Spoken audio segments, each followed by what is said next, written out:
ka, aramon niya to ngunyan sa DCGB. Nata, ano man dapat kong maaraman dyan? Ata, magdaog kita, aramon niya to ang kakaibang mga informasyon, mga istoryang mapapakinabangan baguan pangudtuhan.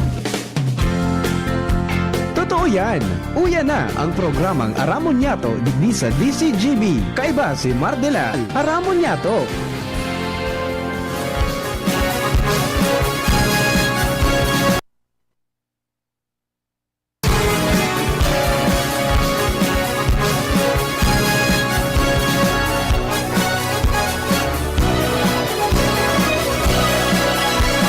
Kabayan, dapat mong malaman na kailangan mong maintindihan ang usapan na may kinalaman sa iyong kapaligiran. Gaya ng aming sinabi, makinig ka dito sa inyong bahay, makijaming dito sa programa Mardela, ating kasama. Pakinggan natin si Mardela, samahan natin si Mardela. Sa balita issue at sa komentaryo, kay Mardela tayo ay panalo. Mga tugang, good morning, good morning, good morning, good morning. I'm gonna knock on your door, ring on your bell, tap on your window too. If you don't come out tonight when the moon is bright, I'm gonna knock and ring and tap until you do. I'm gonna knock on your door, call out your name, wake up the town, you'll see.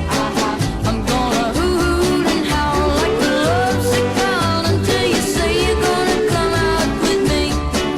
Hey little girl, this ain't no time to sleep. Let's count kisses instead of counting sheep. How can I hold you near, with you up there and me down here? I'm gonna knock on your door, ring on your bell, tap on your window too. If you don't come out tonight when the moon is bright, I'm gonna knock and ring and tap until you do.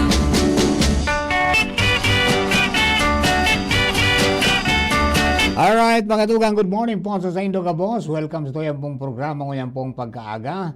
And duman po sa mga kababayan po natin, mga kababayan, ngunyan po mga tugang, araw ng Kasarinlan. Ika-127 araw ng Kasarinlan. Kaya sa mga kababayan natin Pilipino, mabuhay po kayo.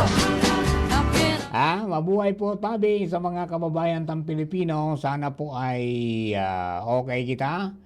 And duman sa mga kababayan niya to, magbago na tayo.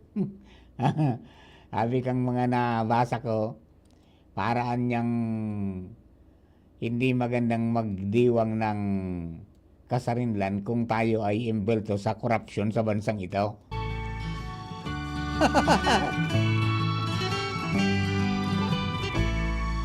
Ako'y isang Pinoy sa puso't diwa, Pinoy na isinilang sa ating bansa. Ako'y hindi sanay sa wikang mga banyaga, ako'y Pinoy na mayroong sariling. Yan mga kababayan, ako po ang sa inyong lingkod, Mardela, dahil iba sa sana. Pero diyan, iribanan mo kita hanggang 11 o'clock lang po, no? Pag every Thursday, kaibaan ta po pag alas 11 hanggang alas 12 ang sa tuya pong mga friendship. Ali po dyan sa Department of Environment and Natural Resources para po sa sindang programang kapalibutan ta at amanon ta. Tanganing ma-update kita kan mga pinagigibong lakdang kan ahensya di gobyerno na nasugo na may mandato na pangatamanan ang kapalibutan pagkatapos ang mga ma-update kita kan mga leyes na ipinagpapautog tangani pong day kita mabugtak duman sa alanganon because igwabaga kitang kasabihan na ignorance of the law excuses no one. And then di sa programa ninda matatawan yung panahon na maaraman ta kung ano pala niya ng mga nagkapir ang mga leyes na dapat niya itong sunodon tanganing di kita mabugtak sa alanganon. Okay?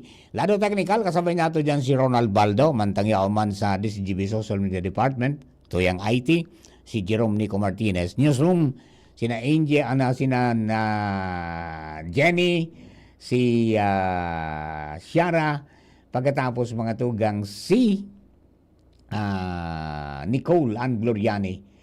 Diyan po sa, diyan sa Luwas, sa May Kapros Patrol, sa Palagos pong pangalap ng mga istorya para may balangibog sa panuan, asin mabukawan mga turog sa pansitan. Yaon man, siyempre, sa mga tugang sa mobile, si Henry de Boy Mata, ang mata ng DCV sa kalsada. Parang nawawala ako sa sarili ko. Knock on your Gutom lang ka rin eh. house your name. Wala na si Jolly Contagan eh. Nagiba na. Naagyan nga rin kang demolition team. Na-demolish ang shanty eh. Say you're gonna Alright, diba po sa mga kabarangay ta, mga tugang, may mga developments, mga tugang sa tuya pong palibot, most especially, ito po na mga pangyayari, mga tugang na pinag-aabangan, ano nga ba talaga ang mga susunod na kabanata. Ayan. Di ba? O bago matapos ang Kongreso kasubanggi, mga tugang, pigratifikaran na kan Senado, yung asin maging kang Kongreso, kang Kamara de Representantes, ito po na pag-oktaba kan eleksyon, mga tugang sa barangay, tapos pagbago kang taon kang termino, kan mga magiging elehidong opisyal kang barangay buda kan sangguni ang kabataan. Tangani na maisumitir mga tugang sa presidente para pirmahan bilang sarong lay. Yan yung latest, ha? Takaman nakaagi baga, halos may mga deribate. So, Kamara, nagpasar mga tugang ng 6 na taon. So, na termino, pero doang termino sana. Pagkatapos, so, Kamara, sa Senado, nagpasar man mga tugang ng 4 years na term, tangani na mapadagos daw kang sa tuyang mga barangay official so sa indang mga mga proyekto, mga programa ta ang tulong taon data bihali puto na maray. Di hanggang sa umabot sa punto na napag-urunan sa LEDAC na 4 na taon mga tugang ang susundon. Now, may pinasar na lay dahil kung ngayon na maipasar, siguradong may eleksyon mga tugang sa maabot na Disyembre. Yan. Bago natapos iyan na yung latest na sa Senado, bago nag-adjourn, kasubanggi, pinagratifikaran ang Bicameral Conference Committee report na minafix o minatalaan kan terms of office kang barangay asin sa ang kabataan official sa 4 na taon. So, 4 years, no? So, ang final bill, oktaba man kang December 2025 barangay NSK elections sa first Monday of November 2026 and every 4 years thereafter. So, ipo-forward na po yan duman sa opisina kang presidente sa Malacanang for approval and signature. So, mantang pigahalat, mga tugang ang desisyon kang presidente, whether to veto or to sign it into law, ang COMELEC, padagos po na magpapreparar para sa barangay sa Sangguniang Kabataan election ngayon na Disyembre, dahil sabi nga ang eleksyon, ma-oktaba lang yan kung mapirmahan bilang sarong lay anasambit po na propestong lakdang na napagkasunduan kan House of Representatives at kan Senado.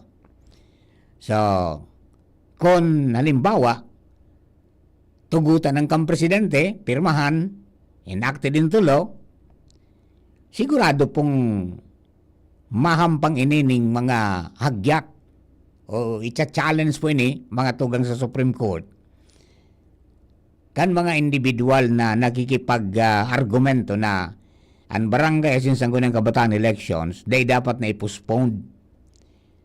Citing mga tugang the court's prior decision. So abangan ta po ang masunod na kabanata. Kung anong mga masunod ka na mga mangyayari, yan po sa tiyang abangan. Ha? O, tayo po yung development na nangyari po ka nakaagi pong ano yan, nakaaging kasubanggi bago matapos mag-adjourn sine die ang satuya po ng mga na kongreso. Okay? So mabiril ta sinda Hulyo 28 na. Ha? Sa aldaw mismo kan State of the Nation Address kan presidente. Iyo po yan. Okay?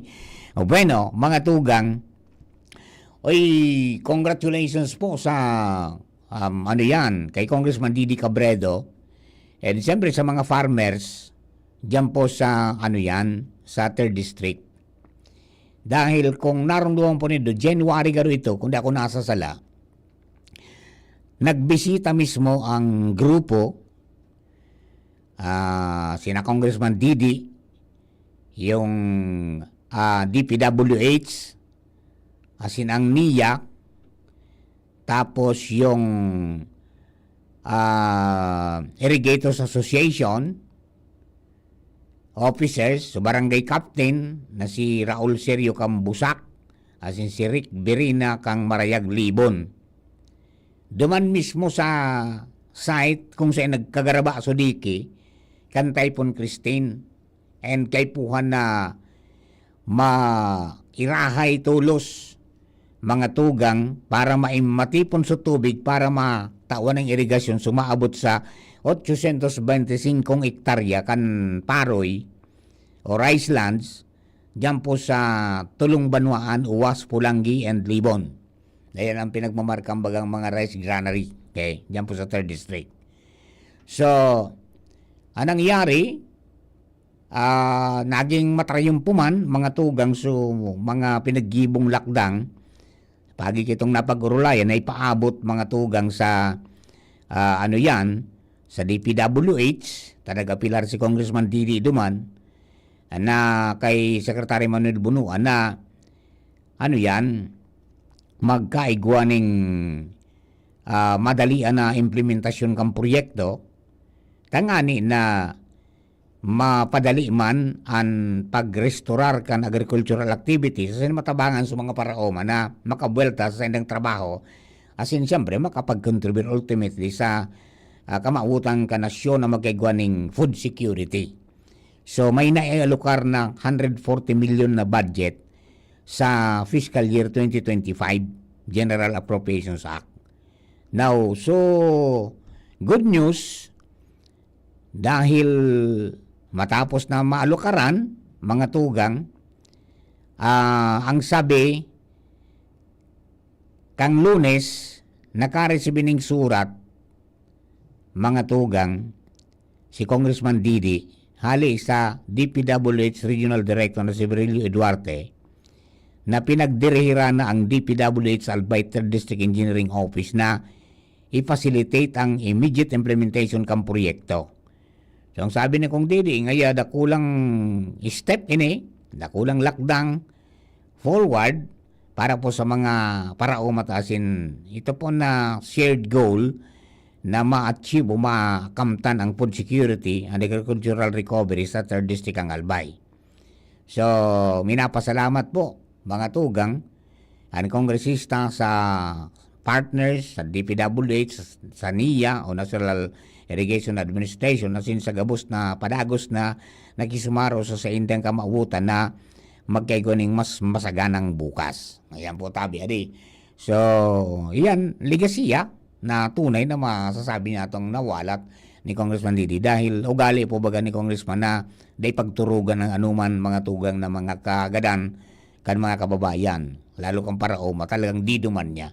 So yun na po yan tabi do. May direktiba ng DPWH Regional Office number 5 Director na sa 3rd District Engineering Office na po na ang facilitate na ang pag-irahay kayan tangani na matawan ng irigasyon mga tugang so 800 plus na mga paraoma o na hektarya ning Paroy ning Kabasan diyan po sa lugar na yan. Iya po? Alright, so yan mga kabarangay nato ang sa tuya po ng mga dagdag na mga information para po sa mga kababayan ta.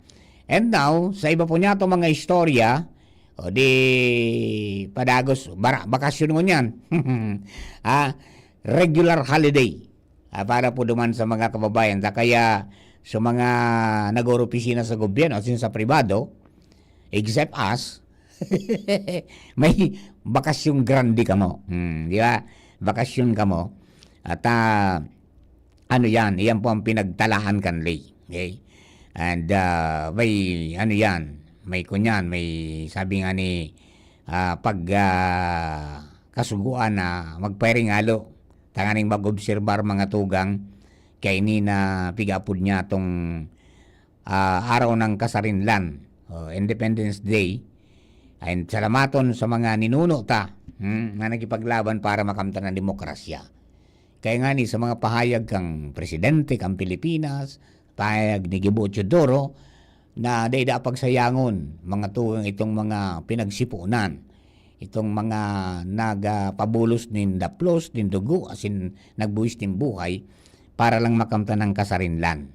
Tangon yan nga kadako lang hagyat. So, dahil nga pagpabayaan, magkasararo kita dyan na ano yan, bantayan ta ang demokrasya. Okay? So, yan po tabi, mga kababayan, ang sa tuya po ng mga duga ng mga impormasyon. Okay? O yan. Duman sa mga kababayan ta, apera pa lang dyan sa, ano yan, apera pa lang dyan sa Dole Independence Day Jobs Fair. Araw ng Kalayaan Jobs Fair. Igwa po nin mga nag-exhibit na mga exhibitors kansainda pong mga fresh vegetables, mga prutas sa dry goods para dyan po sa kadiwa ng Pangulo sa SM City Legazpi. Okay, so yan po yan dyan tabi mga tugang sa SM City Legazpi. In connection man po yan kan celebration ng kan Independence Day. O may mga gulayon, may bagas, may pinya, may mga produce kan sa tuya pong mga kababayan, including mga pantanom, may lansones, may durian, may paminta, kadakol, igwaning mga dried fish na naka-display na pwedeng ibakalon, may bawang, may mangga. Kadakol, pasyar na lang po kamo dyan sa SM. Igwaring mga mushrooms, galing sa mga ka-farmers natin yan. Para po dyan. And then, siyempre, yung po na, ano yan, kadakol na bakantingon yan, available na jobs, abroad, pagkatapos sa local, na sabi nga ni, nagpapartisipar ngunyan dyan. Kaya, sa mga gusto pong humabol, magpasiring na po kamo dyan, oportunidad po ini na makakuha kita ng trabaho. Di ba? Makakuha kita ng trabaho. Hello kay Sir Jeff Santos, dyan po sa, ano yan, sa Queensland, Australia. Siring man kay partner King, na nakantabay, si Bing Buen Boris, nakantabay, asing kagabos po ng mga kapartners ta, mga kasuki, mga kaaramon niya to, mga ka-GB. Good morning po sa Indugabus tabi. Okay. Ayan ang mga sabi nga ni mga importante pong impormasyon niya na dapat nilang maaraman dito po sa aramon niya to. Okay. Ining Kalayaan Job Fair, mga tugang, taon-taon na pinagigibo bilang party po mga tugang kan pagselebrar kan independensya. Hindi ko niyan 127th year na. So, yaon na po sinda duman, mga tugang kadakol na, at mga nakapila.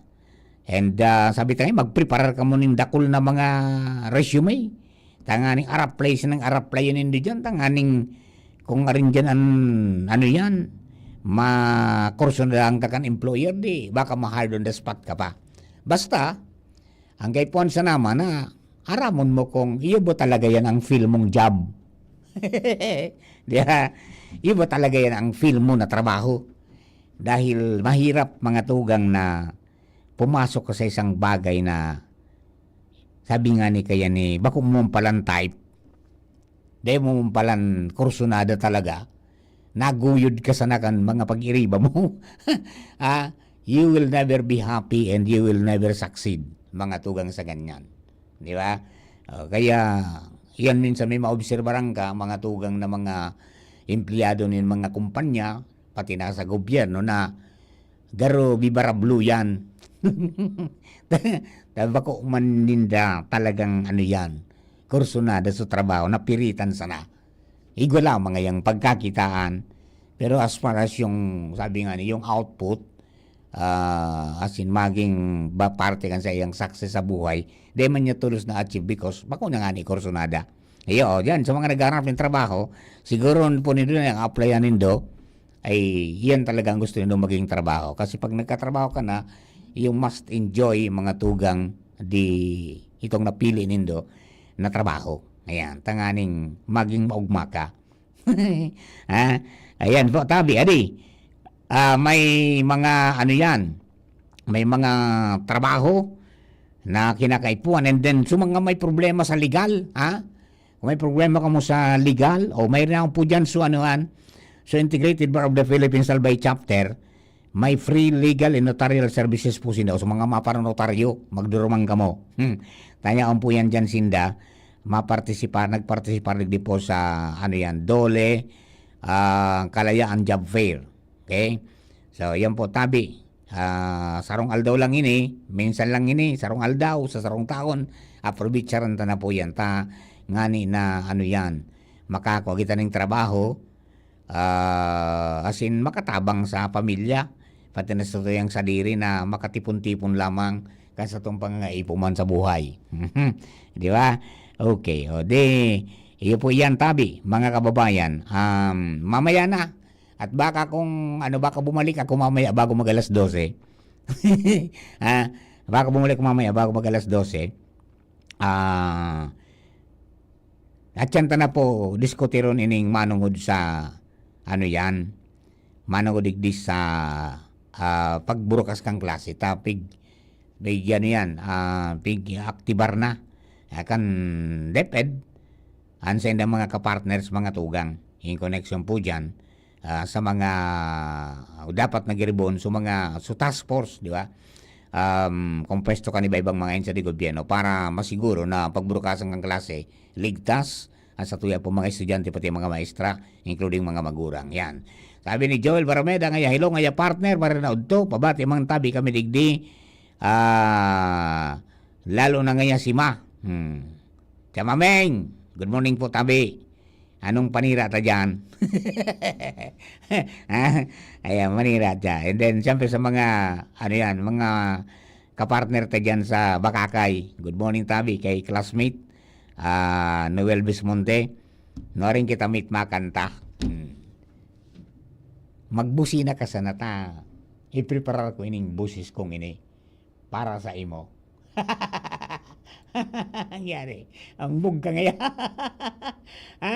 Paano mga kapatid? Iskina na muna po si Papa Marco niyan pong aldaw. And duman sa mga kababayan ta. Salamatong po maray sa inyo pagantabay. Huwag kayong mag-alala. Baka mamaya bumalik ako ha. Baka bumalik ako. Thank you very much. Para po ni Ronald Baldo. Asing kabilog na tropa. Ina po si Mardila. Salamaton. Isang Pinoy sa puso't